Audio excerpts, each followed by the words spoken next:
Good afternoon. Hi, How are you? how are you? How are you? It's still not showing up. I'll give it time. I'm waiting. There, now it's on. We're good to go. What's up, everyone? Thursday afternoon here. So today we're going to be talking about empathy, empaths. Empaths. Okay, so the idea of an empath is that individuals believe they have the ability to sense other people's emotions. Now, others can say that that's just somebody with a high level of empathy.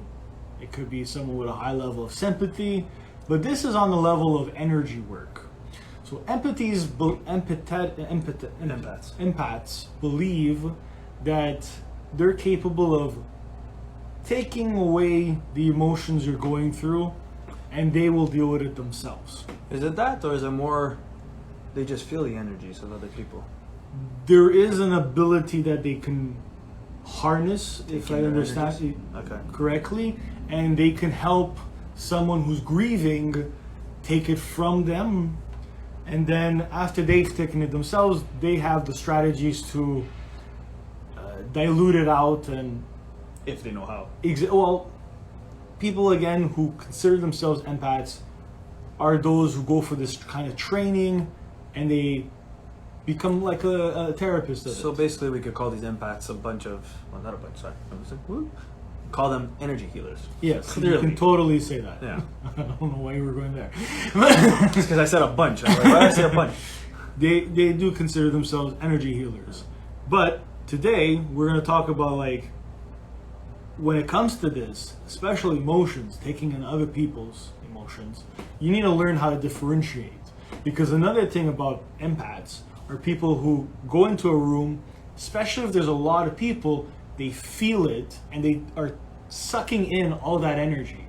So empaths, sometimes you can consider that to be like a mutant, you know, like superpowers kind of thing, in the way that some empaths believe it's a superpower, which great for them, you know, why not? Because if it is, everyone should feel special, and if that's something you feel you can do, why not? And so today I wanted to talk about, you know, differentiation, the word of differentiation, and how to really recognize when the emotions are yours and when they're not yours. Because even people who don't consider themselves empaths, they need this as well. How do you differentiate? How do you ensure that the emotions you're going through are yours and only yours? And sometimes you might have other people's emotions, and that can cause a lot of confusion, and that's important as well. So before we continue, Yeah. anybody can be an empath, and everybody is an empath. The problem is we're just blinded, or we're blocked, pretty much. I think that's a better word. We're blocked because of society. We don't actually feel our own emotions or our own energies, so we don't sit through our own emotions and energies, that we don't feel others. But when you're actually in tune with your own energies, you can actually feel everybody else's energies. You know, there's a reason why when Chris is talking about we're walking into a room, you can feel people's energies. Some of us, and I've actually been told this by a medium, that I walk into the room, I could actually help with people's energies feel better just by walking into the room and the aura I give out. So it's the same thing that anybody that walks into the room, whether you know it or not, you walk into a room, you could either vibrate at a high frequency or at a low frequency, and everybody around you is going to feel it. So it's the same thing that everybody and anybody can be an empath. You just gotta pretty much know what your frequency is at and understand it. Yeah, and you gotta be in tune with it. Yeah. So here's the first strategy. It involves making sure that when you wake up, right away with a journal, you write down how you're feeling, how your dreams affected you. Mm-hmm. Because when you wake up, the dream you went through is obviously gonna resonate with you. And sometimes what sucks is, especially Anthony has said this 1,000 times, drink water as soon as you wake up. You will remember your dream better. But sometimes you might not remember the dream. You might actually just remember the feelings that came from that dream. And that can cause some confusion. Same thing with the idea of walking into a room and you're feeling all this emotion, but you don't ask questions of, did something happen before coming to this party? Or maybe you arrived at the time after the police left. Something. it's good to ask questions. You really have to go to an extreme there, huh? I always have to say something funny. Makes people think. So that's the first step. You always have to say, okay, where am I at today? So always, and then if you can remember your dream, write it down. It's always good to, have some fun going on the internet. Dreamdictionary.com, really cool one. The other thing is that when you're actually remembering your dream, and I saw this the other day, is when you actually remember your dream, that could actually be a message for you as well. So it's not just how you feel, but it can actually be a message of what's going on in your life and how to guide you on your right path. So for whatever reason, if you're dreaming of, I'll just take my example of me being bitten by a fox, it actually means that you're turning into Foxman. Spider-Man over here? No, Foxman. This is the fox. So when you're actually being bitten by a fox, it actually means that you're actually on the right path and you're being protected in a way. So it's also, you could also look at it as, because of their cleverness or their mischievous, you just have to be careful with the people around you. But being actually bitten in your dream, it means that you're actually on the right path. So that's something to look at. That's a message that, continue doing what you're doing. So those are some things that you could look at, but these are messages for you to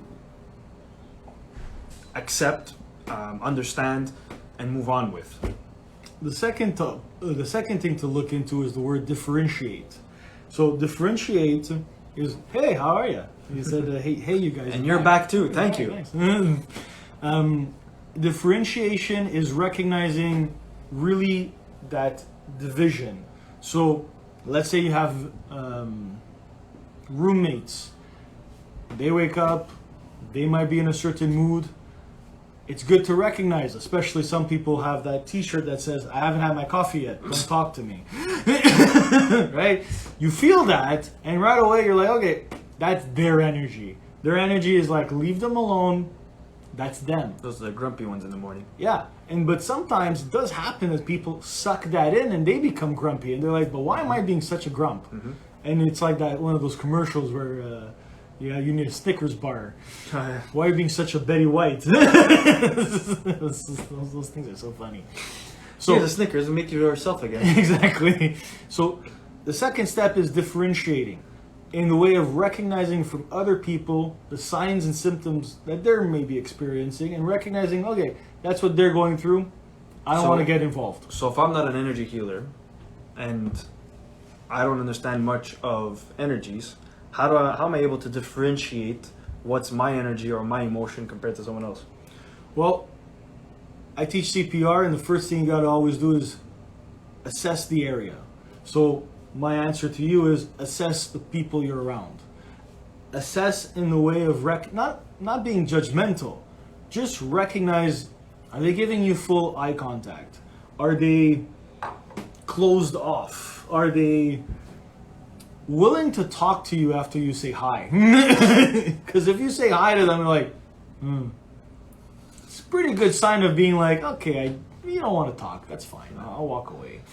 So as energy healers, the more that you tap into the energies, the more that you tap into your meditation and whatnot. When we ask our questions during our meditation, or if it doesn't even have to be a meditation, but we could just connect ourselves or ground ourselves, and we ask the question, is it my emotion or someone else's emotion? Right away you'll feel if it's yours or not. Some people might feel like their head is on fire, and it might not, and that could be an indication, depending how you see things, it might be an indication that it's not yours. Or if you feel like you're stuck and you can't move properly, or so there's a blockage of moving forward, that could be your energy more than anything, or your emotion that's blocked. So those are kind of indications, but as energy healers, we can access that as well and understand that there is that differentiation. It's just we all have our different techniques. So that's why when I ask Chris, I want to see what his technique is. And the best thing to do is really, if you woke up on the right side of the bed, what assessment are you going to make to see if am I picking up on other people's energies that are dragging me down?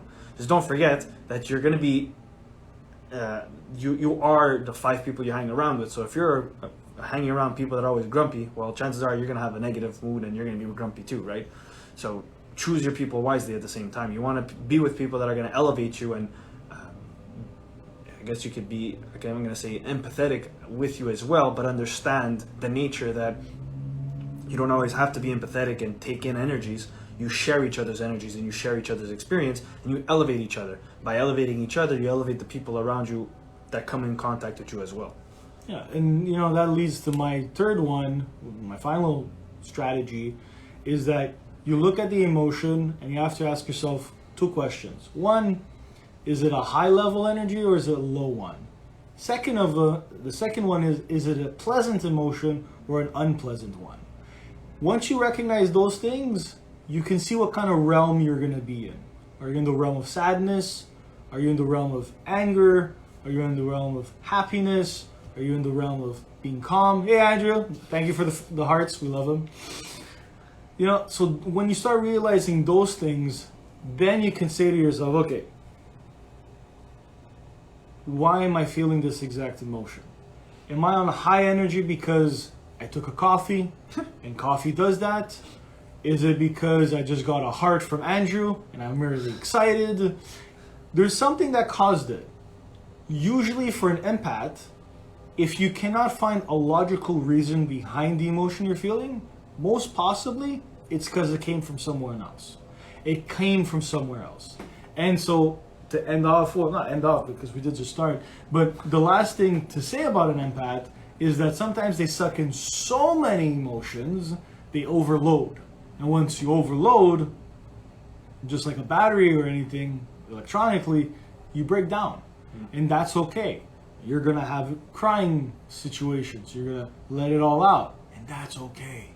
What you could also do to let go of some of your empathetic energies or other people's emotions and whatnot, a good strategy to let it out or to let it go is you take an Epsom salt bath with sea salt. I was told that, and actually you'll feel like weight off your shoulders.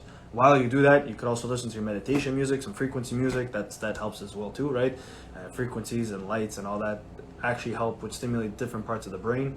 So you could do that as well. But the best thing to do would probably be, for someone that doesn't work with energies, the best thing to do is jump in an Epsom salt and sea salt bath, because it's actually going to help cleanse, not only detox the body, but cleanse your auras at the same time. So that would be a good help as well. Where do you get that? Epstein's. Epsom. Pharmacy. Grocery stores. And you want it to be sea salt. Sea salt is a purer form, of course. If you have Himalayan salt, you can do Himalayan salt as well. Volcano salt. Like a bubble bath. Yeah, if you want some bubbles, you put that too. No, but I mean, like, this is like a bubble.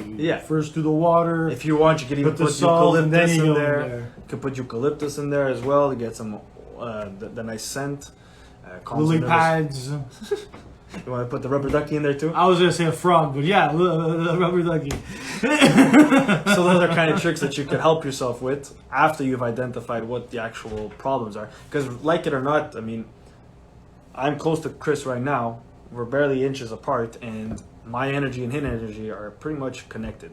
So whatever he's feeling, I'm going to take on to me, and vice versa. And if I don't cleanse my energies, luckily Chris is a joyful guy, so he has positive energy. But if it was a negative energy, or vice versa, then we're gonna each take each other's energies, and we're gonna feel that the rest of the day, and we're gonna feel sluggish or tired or anything to make us feel negative, and we take that with us throughout the rest of the day, and it kind of affects not only your mood and your day, but everybody else around you. So you always want to be that light to help people, to be with people as much as possible, even if you don't work in the field of energy or natural therapy or any kind of therapy. The whole point is to live life joyously and peacefully, and just create an abundance of happiness, right? So the more that you're negative, the other people are going to be negative around you as well. So it's good to be conscious about how you're feeling and who you're around. Yeah. So to summarize empaths, it's when you truly in tune yourself with your emotions on a level where you feel you're capable of really understanding that people are going through things. You can feel it in an energy leveling wise. And once you feel it, you got to be able to differentiate. And like he said, there are ways to dilute it out. A bath, a nice cry. Yo! The other one you could do actually is ground yourself in nature for 15 to 20 minutes. That's a good one. Why too. is that? Because of all the negative ions from the earth are gonna just circulate back into your body and cleanse yourself, cleanse the whole body itself. What happens is basically when you ground yourself, Mother Nature takes in all the negative ion, all the negativity from you. So that's a good way as well, is to reconnect yourself with nature, and that's going to give you another boost of energy if you want to do that in the morning as well. And it could be a simple thing like walking, right? Yeah, well, you have to be barefoot. You have to be in the grass barefoot, because if you're walking on concrete, then it's not nature. Interesting. So it has to be with nature. So you really want people putting their feet into the grass. Yep. Good for you. I do that too. You can only add to the good smell of your feet. We're supposed to be barefoot anyway, so That's a good argument. that's we gotta be barefoot. You feel things more when you're barefoot. It's true. It's true. Very true. But obviously, if you have shoes on, it's not going to get the same benefit, right? If you're barefoot, you're going to reap the benefit of the soil of the earth. Even better if you have natural grass where there's no pesticides in it. You don't want to have the chemicals of the pesticides. You could even just go by the river and just put yourself into the water. That could help as well. Just sit by the water and sit on a rock. Just be safe and don't get taken away from the currents. Luckily, we don't have much over here. Thank God. Right. So hopefully that can help you guys understand a little more about empaths, and you have some tricks to help you out as well. Anything else about empaths?